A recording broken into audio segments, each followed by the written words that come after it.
Hi, Jen. Can you hear me? I can hear you. Yes. Okay, great. Hey, quick question as it starts. Do you want John or myself to introduce you, or do you want to just take off with it? I'll just yeah, no, go ahead and introduce me and then we'll take off. Okay, sounds good. Okay. You want to bring up the presentation and make sure we're okay? Yep, I have it.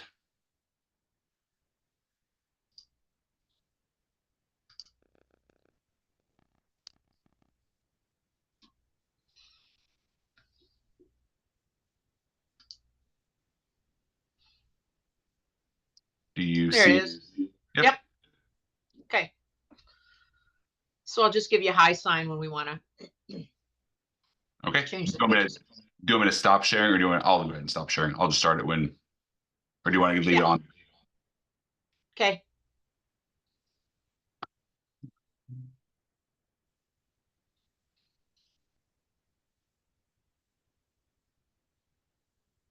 How many people are we going to have? Um,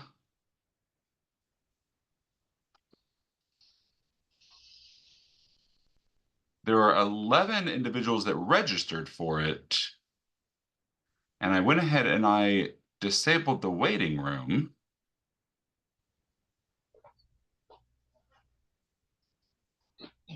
So in theory, there should be, what did I say, 11 people popping Yep. on? Yep.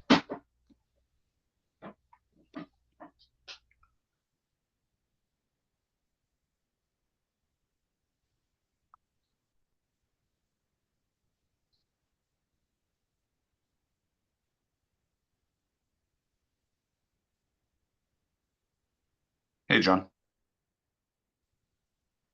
Hey, John.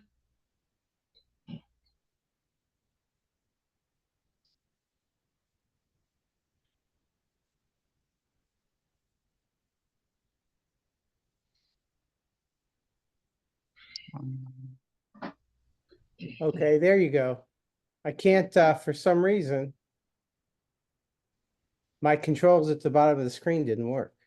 Oh, Now they do. well, good. We like it when the controls work. So we haven't had anybody join yet, huh? Not late. I was telling Jen that we have 11 individuals that registered. Correction, I apologize. It was 9 plus the 2. So 9 individuals outside of us that registered. Okay. Jen, you ready for next week? Sure. I'm doing a presentation, as a matter of fact, with others. So it's right after lunch on Monday. Cool. Better than right before lunch. Yeah, exactly. Except it might be nap time after lunch. Oh, good point. Yeah. Tell you, we had my I had dinner with my parents this weekend, and my dad decided he wanted to just roast a turkey, like he wanted like Thanksgiving in September.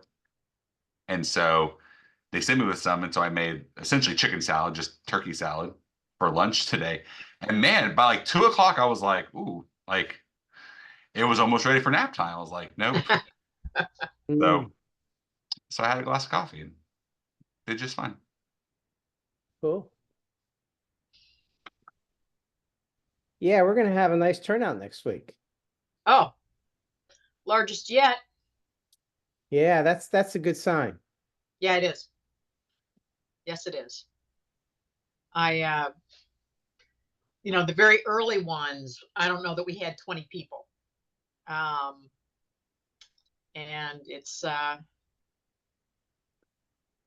it's really grown. So hopefully we'll keep going and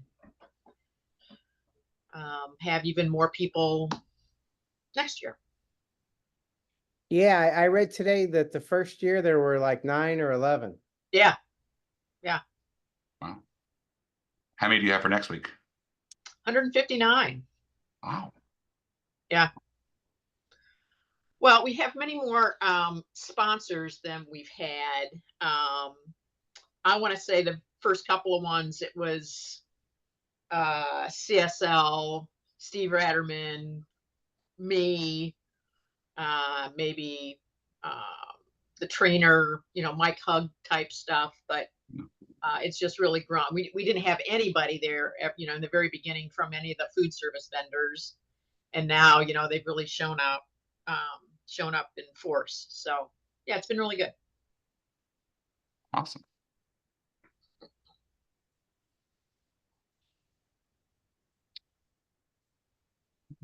So it looks like Taylor's joined us. Hey, Taylor.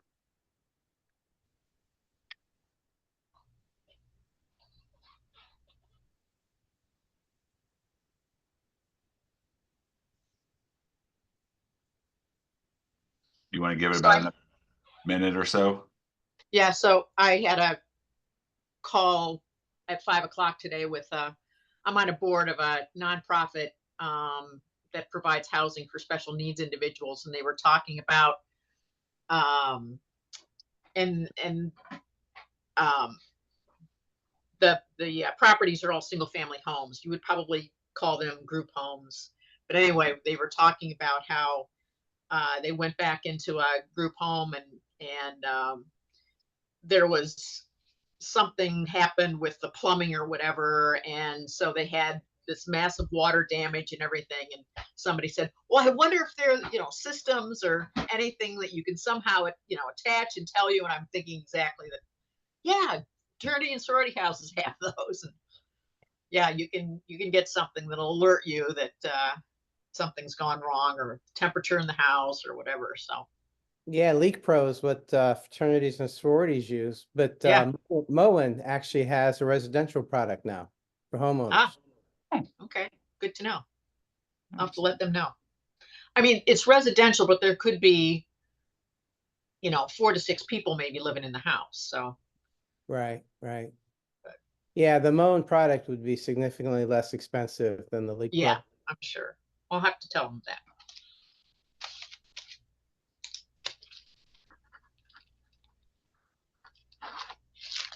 All right.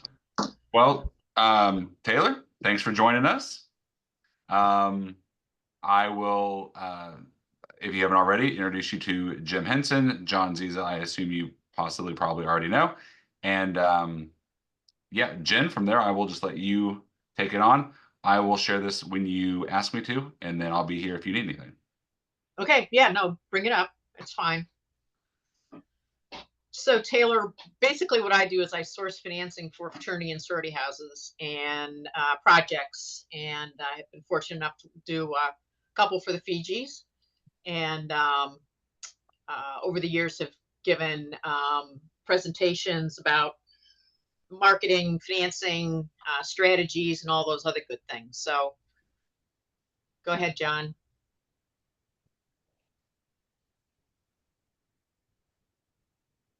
You're changing the pages, right? I am. Did it change on your guys's or no? No. Jen, let me, I guess, I am probably not your standard seminar attender. I work in the management capacity with fraternities and sororities, and for the last 20 years. So the fact that this is something that you're connected with, in my mind, is a great resource that we could, potentially partner with and bring to any of our clients that are in need of funding for purchase or refurbish. Yeah, acquisitions, purchases. The smallest loan that I've ever arranged, and I'm not the lender. I, work with a lot of local lenders, so I source the financing. Smallest loan I ever did was under 90,000, and the largest was 10.6 million. So, yeah, it's kind of been all over the place. The collateral hasn't always been the fraternity or the sorority house, but my background is 30 plus years with Chemical Bank and Chase, and so here I am. Okay, let's start at the beginning, and that's the property. You can pretty much read what I have there, and it really does require, and what I find out more often than not, matter of fact, just the other day, I was working with a group that thought these properties, the loans for these houses could be similar to single family residential, and they can't. These properties are multifamily.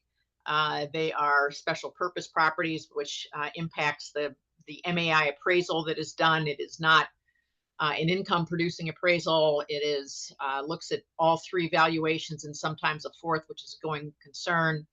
But a lot of the folks that I work with just are not familiar with the commercial mortgage market, but it's beyond that. It's special purpose housing. So there are some very special underwriting criteria and property criteria that pertains to these types of homes or these types of properties. The other thing that's very important is these loans are not saleable in the secondary market. So they are, and we are subject to the whims of the individual lender. And so just because I've been doing this for so long, I've got a really good idea of where the underwriting is going to fall, what sort of property requirements there are going to be. And my goal is to find financing that's going to sustain this property for, you know, well beyond its economic life. So, okay, John.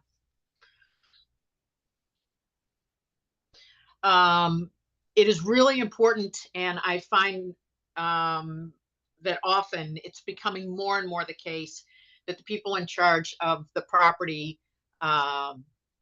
whether it's the management of it or ownership of it or whatever, are more and more interfacing with the recruitment side.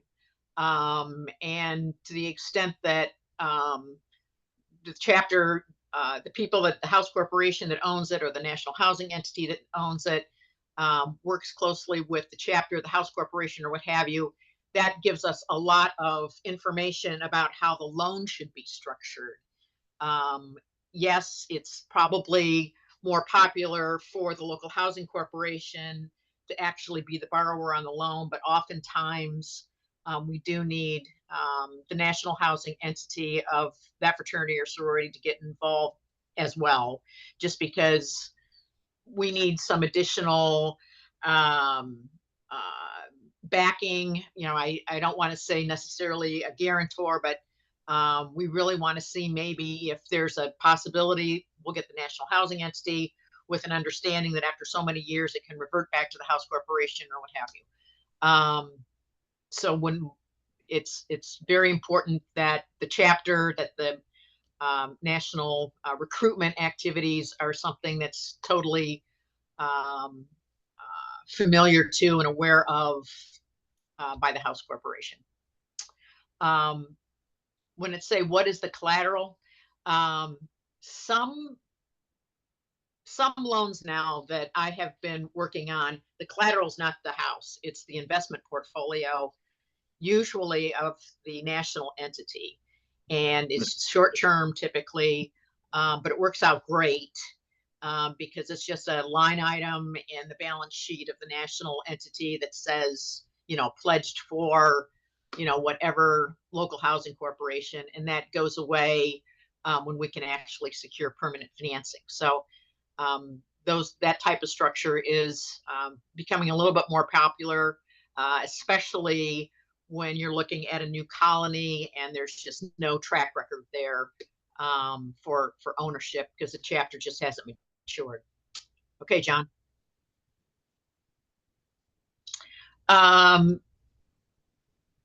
Be a resource for existing chapter house financing needs. Can you make that a little larger for me, John? Down there.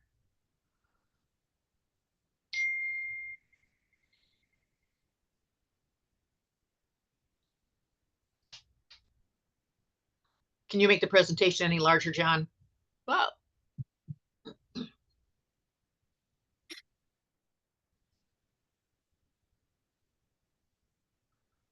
You're on mute.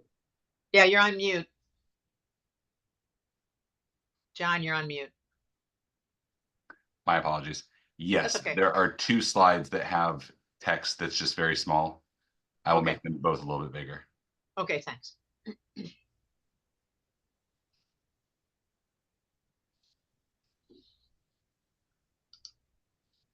That should be, oh, there was a couple. Yeah. There we go. So Jen, do you work for a are you basically, do you run your own brokerage, or are you with a larger company? I am a consultant, so I have lenders that I work with all over the country.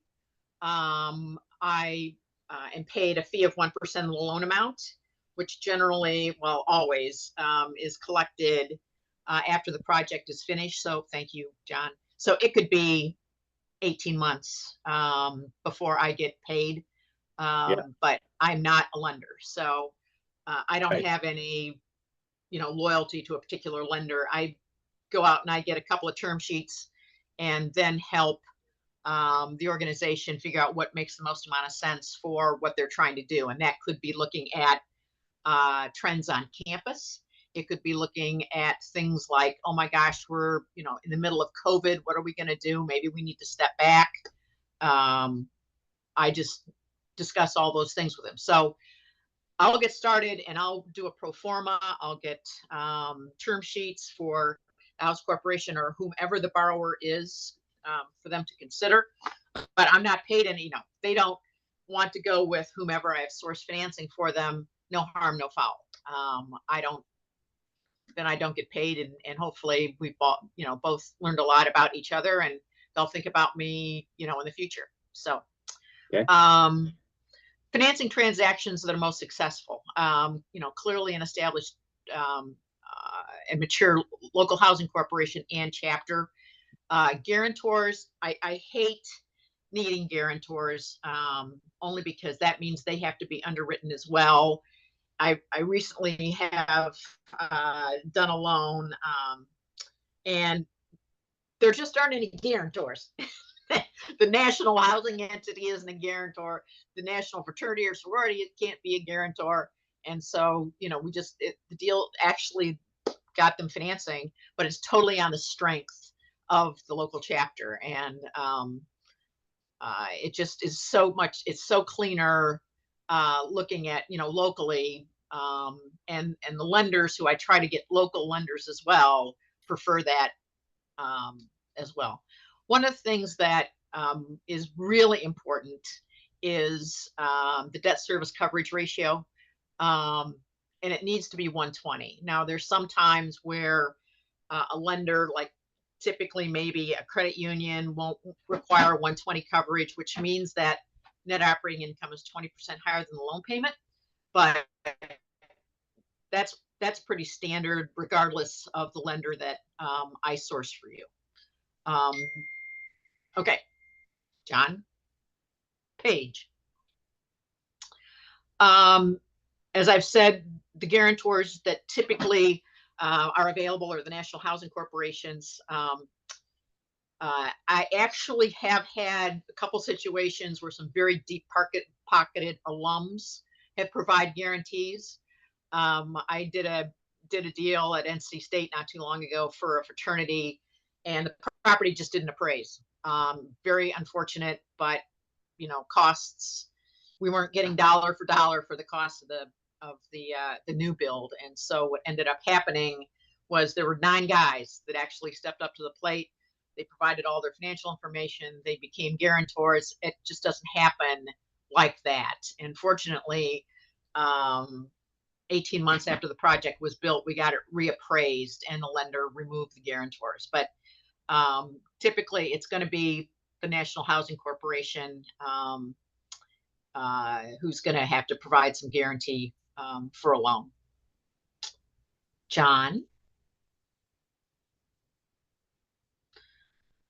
Okay. Couple of things just to keep in mind when I'm putting together a pro forma for you. Just understand there's going to have to be a set aside for capital improvements. You got to look at mature housing director. This is a business, and that's how banks look at it. Yes, you're a nonprofit. You're probably a C7, but they're going to want to be sure that you're running it as a business. And all too often, what we find is that the house corporation or the owner of the property wants to be, the lowest price on campus, and to try and get, as many people in the door and members of the chapter as possible. And unfortunately, that ends up not working out very well. And what metric I use is that the fees that the house corporation or the borrower of the loan that I secure for you needs to be like 90% of what's being charged on campus. So looking at dorm fees or meal plan fees or what have you, and oftentimes, and I always do research that, but oftentimes what I find is there's this huge disconnect. I'm doing a property right now at Florida, and the rooms, the dorm rooms and meal plan for freshmen is like $14,000. And these guys are charging like $8,000. Huge gap. Yeah, the chapter's absolutely humongous, but in order to qualify for the loan that they need, we've got to really increase those fees. And it's sometimes a shock, but we try to step it up. Maybe it delays the project for a while, but I sit down with them and make some suggestions about meal plans, fees, and looking at some of their peers on campus. And I do that, have meetings with house corporations all the time, or whomever is the treasurer of the house corporation, and just talk about how to get to a point where you're going to be, when it's time to close that loan, at 120 coverage if you're not right now. Capital campaigns, I oftentimes work very closely with the fundraising company that has been selected, looking at reports, figuring out when money's going to be coming in, because when we close that loan, the money has to be at the closing table. So I run reports and get an idea of how they're coming with pledges. Are they at 105% of the pledges, or are they at 75% of the pledges, so that we have the money at the closing table when we need it. John. Okay, all good plans can come undone. And if volunteers get burned out and Nationals has to step in, it's a rude awakening for everybody. But there are certain things that have to be done day in and day out, regardless of what happens with the running of that house. You got to get the bills out. You got to get them paid. You got to make sure your IRS filings are done, state filings. Do you need to have master leases instead of individual housing contracts? All of those things have to be done, because a lender's going to want to see 3 full years of financial statements, filings, any state filings. They're going to want to be sure that your house contracts have been always done. And that's what I spend a lot of my time doing, is gathering information and proving that this house corporation or this national housing entity is worthy of a loan. So it just has to, that's one of my first conversations is, whether it's the property manager that's being relied on to do all these things, or the volunteers for the house corporation. I always have to get documentation that proves that, regardless rain or shine, they've been doing all of the activities they have to in order to keep that house viable. Okay, John. Okay, market strategies. Next. Rates are not down, or they're coming down, and loan to values are up. That's a good thing. There are some lenders that will actually go to 85% loan to value. They may want to have a higher debt service coverage in those situations. Sometimes the lender, and this is always a challenge, knowing exactly how they're going to price the transaction. Some of them use cost of funds. So whatever they're paying for deposits, how their deposit base look, their M1 capital looks, they're going to give us an idea of what their financing is going to be. And it's usually going to be lower than the T-bill rate. Now here lately, probably not, because cash is king, and a lot of lenders are really looking for deposits. So they have upped the fees that they're willing to pay, the interest they're willing to pay on deposits, which is great if you have deposits to put down. But that's something where we have to look at how long that financing is going to be in place. Right now is not the time to do a swap transaction, which locks you into a rate, which could be great. It's just that with rates coming down, you can't get out of it without paying what's called a brokerage fee. And that can be, it's based on a yield maintenance calculation. I had a deal at IU, as a matter of fact, and the breakage fee, because they had a swap transaction, was over $200,000. It's unbelievable. So everybody now, if you want to do a swap, you should have done them a couple of years ago when rates were down before they headed up, but it is what it is. So I get multiple term sheets. I'd like to get 3 that are different. So maybe a different index that's used, or a different amortization or maturity. Some that, they don't really require, some huge deposits. This project I'm doing at Ole Miss right now, they were working with a lender themselves, and that lender wanted $300,000 CD, whereas I got them financing that doesn't require that. So there are a lot of, because these are not secondary market eligible, there are a lot of lenders out there that want to do these deals, and you just have to know where they are. So, okay, John.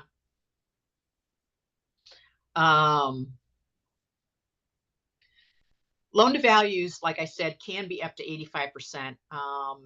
It's called, if it goes to 85%, there is some special underwriting that goes along with it. It's called high volatility commercial real estate.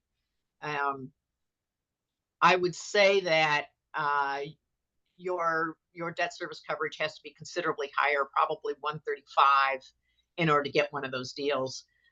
You may also have to have a 12-month debt service reserve, but to the extent that you don't have a whole lot of upfront cash, but you can make the loan payments, that might be, a good place for you to go. Rarely can you get a 30-year amortization. Almost always I get 25-year amortization. And your construction perm can be up to 24 months. And that would give, some stabilization, if the construction got delayed or just with timing. But it gives the house corporation a little bit more time to make sure the house is full. And I would also say that some lenders are offering a reprice, which right now is a good idea. I mean, rates are expected to come down, potentially the first cut this week. I have heard from some economists that they're expecting over the course of 2025 for rates to come down 2%, which would be terrific, considering now, prime is at 8.5. So you're really getting into a good strike zone for trying to do deals here in the next, 12 to 18 months. And that's why also I get multiple term sheets so that we can get a good idea of what direction the lender is going. So, okay, John.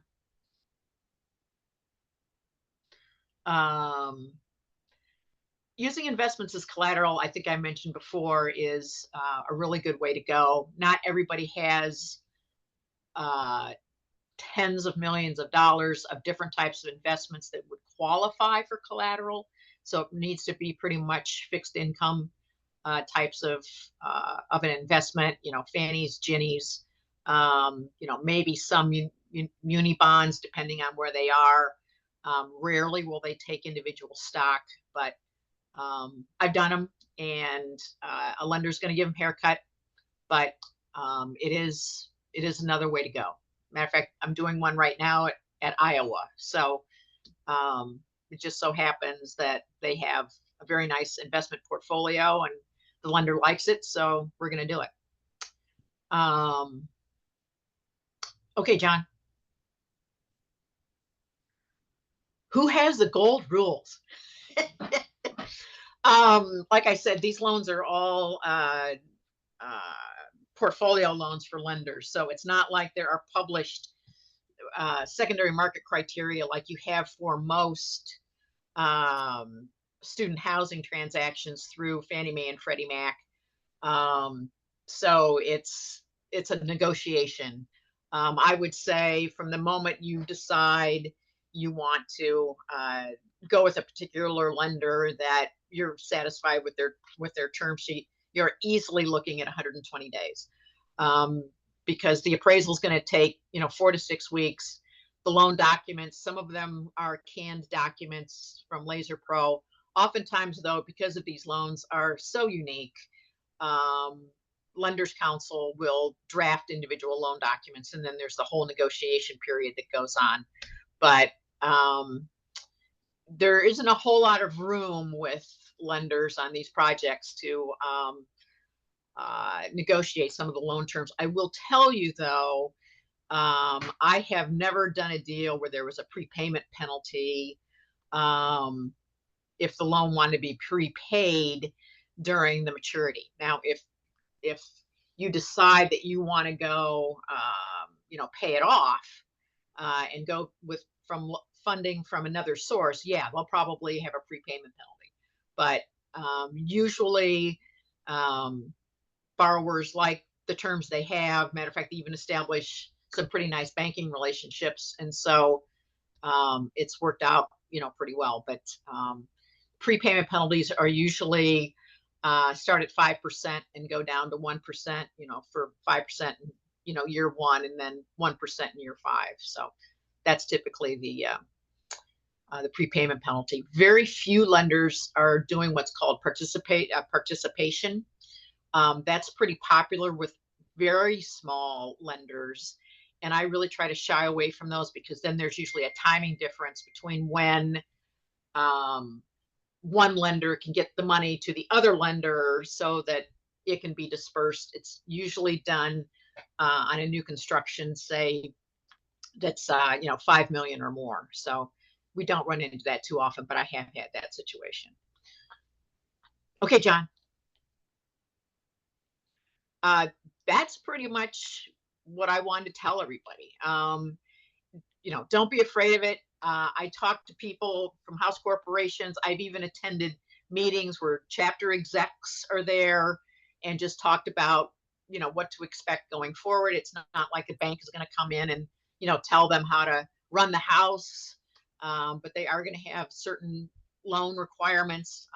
And the most important one, covenant, is going to be financial reporting.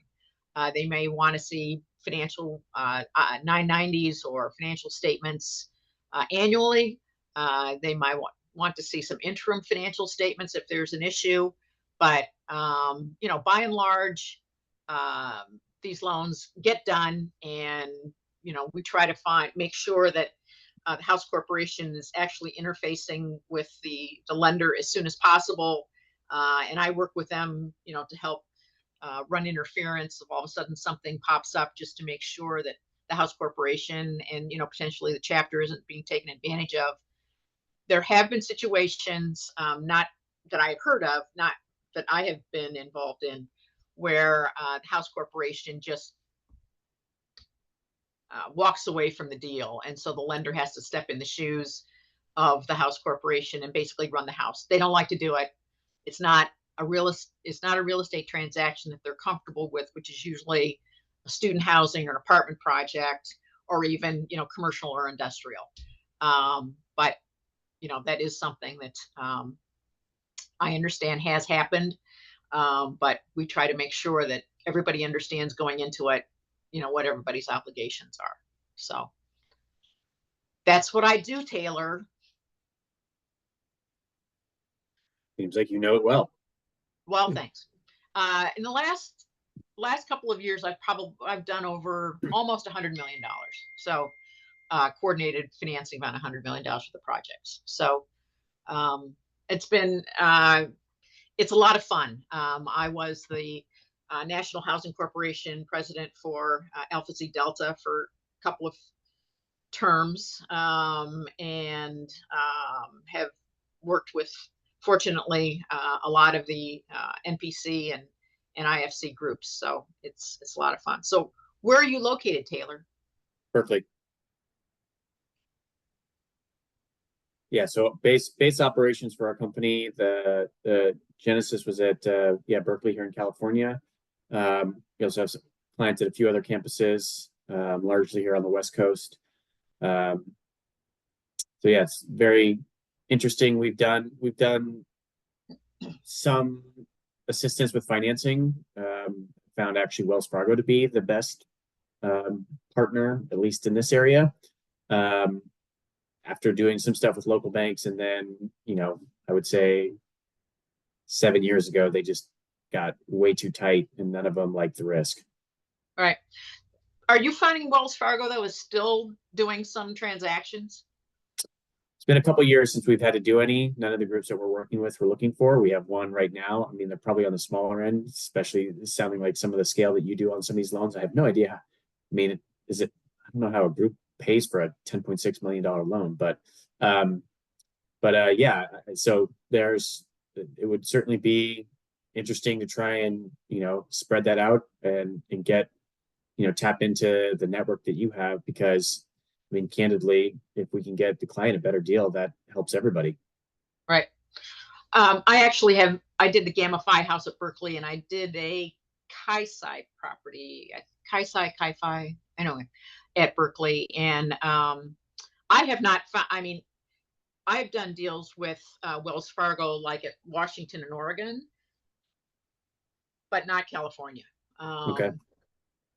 Just to share that with you. Yeah. Yeah, I mean, it seems like every time it's what they're asking for and who you're working with makes a pretty considerable difference. So I think there was a time where we were basically able to leverage our existence as the management company, was a very helpful piece, I think, with that on their underwriting side, kind of knowing the drill and knowing our presence and what that means for helping the groups operate functionally. Right. So do you actually get involved then with bill paying for those houses, or collecting? Yep. Okay, well, that's good. Yep, we do. We service both payables and receivables. Okay. So do you also interface with meal plan folks or food service vendors? Not as much. The scale of the fraternities at Berkeley specifically. So yes, in some of the other campuses, like up in Oregon, but at Berkeley, most of the fraternities are not large enough that they can, trying to work with like a college chefs or upper crust, right? Or those groups. Right. They just look at those costs and they balk at what the total is, because they don't have enough guys to, kind of get over the hump on the, the overall costs. Sure. But when they do, they usually make money off their kitchen. It's trying to, none of those companies have really been able to break into Berkeley. Some with the women's groups, because they have the scale. With the men's groups, I think they've just consistently, I mean, it's also just housing in general and relative costs. I think they just look at it and they're trying to, it's still a lot cheaper than the dorms, but it's not that much cheaper than apartments. Certainly some of the more, the older construction, and guys are just, they just invariably, the students are looking at it and say, we don't want to invest in that, which a lot of the alumni don't agree with, but it's hard to force that. Right. Well, we've had a couple other people join us. Hey, John, sorry. That's okay. Have you considered having some of those groups partner up with food service so that they can get the scale that they need? We have definitely suggested that, yes. And I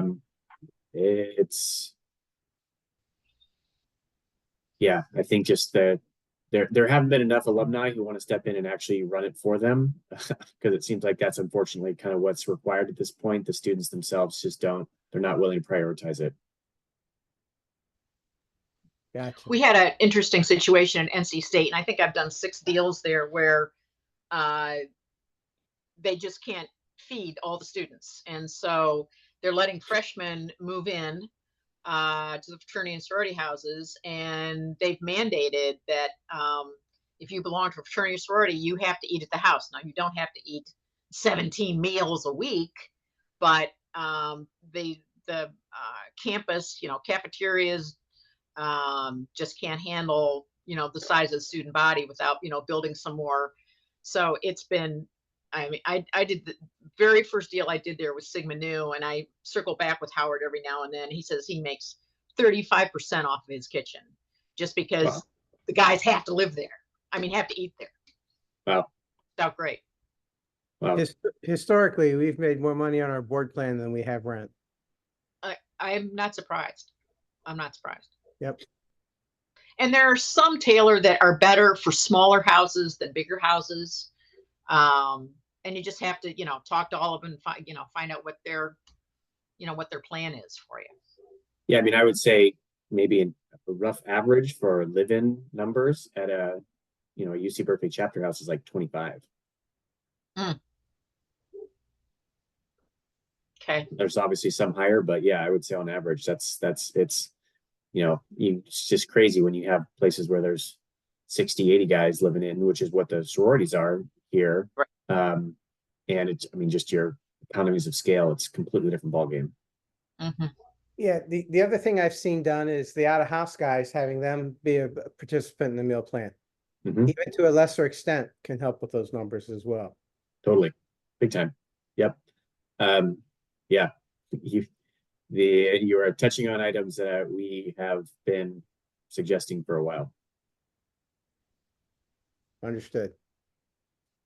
Of course, the other thing is, as house corporations get creative, the technology fee, the parking fee. I did Kappa Gamma at Ohio State, and they had 3 parcels between 15th, which is fraternity sorority row, and 14th, and they had 90 parking spots behind that house, but they only slept like 60, and so it was great location. So they would just charge non-student or non-members $1,000, to park there, and it was great. Because a lot of kids have cars at Ohio State, and it's pretty congested over there, and they made a lot of money out of their parking. Totally. Yeah. The dynamic, the campuses that just have these huge lots with, houses that have big lawns and property and everything like that. It always blows my mind going to visiting those campuses, just because it's quite different than certain places that are a lot more urban. Yeah. Yep. Jen, I had a question regarding the 3-year history. Yeah. What happens if 1 or 2 of those years aren't such good years historically? We explain it. Okay. So like COVID, I mean, we blamed a lot of things on COVID. But no, you do have to explain it, because they want to, that's what they want to see. They want to see 3 years and then the current quarter end, most recent quarter end. And the other thing that, I'll do is make sure that the organization has its nonprofit status. I've run into situations where they've let that lapse. They've just not been paying filing their taxes 990s on time, and they lose it. And those are things that are unfortunate, but it's got to be reinstated, and it's going to usually put a hitch in their get along as far as how you're going to be able to structure a deal. And that's when you stand back and look at investment portfolios or guarantors or what have you. But that's really, and also good standing in the state. I'll also check state filings to make sure the organization is up to date on any sort of state filings that they have to do, and they're still in good stead with the state as well. Do you get involved in many deals where the graduates actually buy shares, like stock shares in some investment company or some LLC, as a way to help with the financing? Yes. And sometimes they end up doing that maybe through the Alumni Association. Making sure that financial commitment is there long term is really important. And not always have we been able to get that commitment from that organization, but yeah, it's it's something that's there. What I find, and a matter of fact, this was a Berkeley deal where the chapter was on a really, really large lot, and they wanted the alums wanted to put basically an apartment project on part of it, and then they said, oh, we're going to rent it out to the students. Well, at the end of the day, what they really wanted to do was put grad students in there. Totally understand. For-profit ownership. They set up a for-profit entity in order to do that. Well, then the underwriting came back from the lender, which I'd already gotten them underwriting if they'd done as a nonprofit C7 LLC, and the debt service requirement was 175. So you just don't know what a lender's going to do with that situation. Hmm.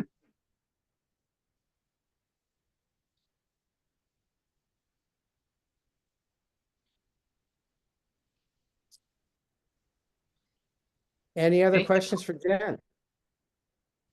Jen, you mentioned earlier just your fee structure. That doesn't adjust based on size of loan. It's just a standard fee percentage. If it's a larger loan, no, I cut it in half. Okay. So I mean, even on the smaller yeah. side, I was wondering if that like goes up at all, right? If the loan's pretty small. Nope. The $88,000 deal I did, I got $400, I think. So. Hopefully it was an easy one then. Oh, it was actually it was kind of difficult, but we were converting the garage into study area. So that was more of a, they were just desperate and dateless. And so I'm an easy touch.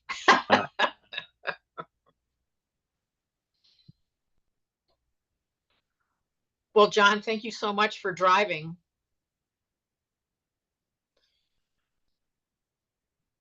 You are quite welcome. If there's no other questions or anything, I just want to thank those of you guys that were able to be on. Jen, I want to thank you so much for the information. Sure. And yeah, and if there's nothing else, then I bid you guys to have a great evening.